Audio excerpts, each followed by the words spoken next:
महात्मा बुद्ध का अद्भुत जीवन सिखाता है कि कभी भी हार नहीं माननी चाहिए। एक बार उन्होंने अपने शिष्यों को एक यात्रा के लिए भेजा, जहां उन्हें दुनिया भर से सवारियों के साथ प्रतियोगिता में हिस्सा लेना था।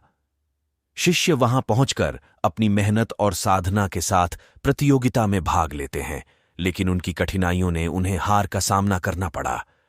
वे निराश होकर अपने गुरु के पास लौटे। महात्मा बुद्ध ने शिष्य से सुना और हंसते हुए कहा, हार केवल तुम्हारी सोच में है। तुमने सीखा नहीं है कि विफलता सिर्फ एक पथ है, यह सबको गुजरना पड़ता है।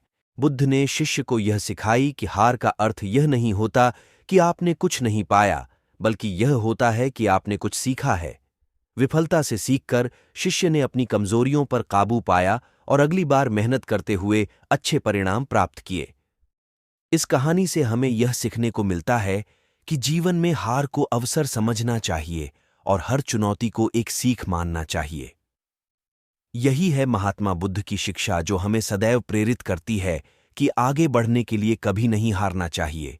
एक समय की बात है जब एक साधु ने एक छोटे से गांव को आत्मविकास की ओर प्रेरित करने का कारण बनाया। इस गांव में एक सामान्य सी औरत रहती थी जिसका नाम था आनंदा। आनंदा, जो कि आत्मविकास में रुचि रखती थी, ने अपने जीवन को माता बुद्ध के सिखों पर आधारित बनाया। उन्होंने गांव वालों को एक नई दृष्टि और सोच का परिचय कराया, जिससे उनका जीवन सकारात्मक बना। स्टेप 1, सामर्थ्य की पहचान। आनंदा ने लोगों को यह शिक्षा दी कि हर किसी में कुछ न कुछ अद्वितीयता होती है और उसे पहचान कर ही हम अपनी सार्थकता पा सकते हैं। स्टेप 2, संघर्ष को देखें। सीधे नजर से माता बुद्ध की तरह आनंदा ने सिखाया कि संघर्ष जीवन का हिस्सा है और हमें उसे सीधे नजर से देखना चाहिए। उसने बताया कि समस्याएं हमें मजबूती का मार्ग दिखाती हैं। स्टेप 3, शिक्षा और सेवा का सामंजस्य। आनंदा ने बच्चों को शिक्षा के महत्व को समझाया और उन्हें समाज सेवा का अहम अंश बनने के लिए प्रेरित किया।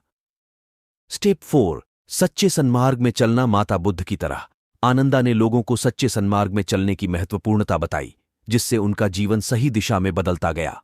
स्टेप 5, आत्मनिर्भरता का पाठ।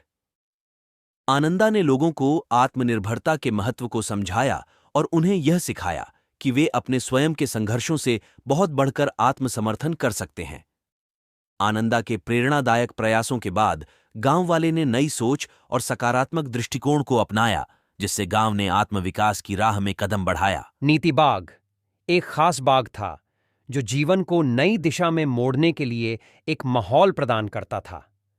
यहां प्रत्येक पौधा एक अद्वितीय कथा सुनाता था, जो सभी को आत्मनिर्भरता के मार्ग पर चलने के लिए प्रेरित करता था। सिद्धार्थ ने हर पौधे से लिए गए सिक्कों को एकत्र करके एक नया मार्ग बनाया। नीति बाग ने उसे यह सिखाया कि सफलता उसकी मेहनत, साहस और सहायकता के साथ आती है। सिद्धार्थ ने नीति बाग की सिखों का अनुसरण किया और आत्मनिर्भर बनकर वह अपने संघर्षों का सामना करने में सक्षम हुआ।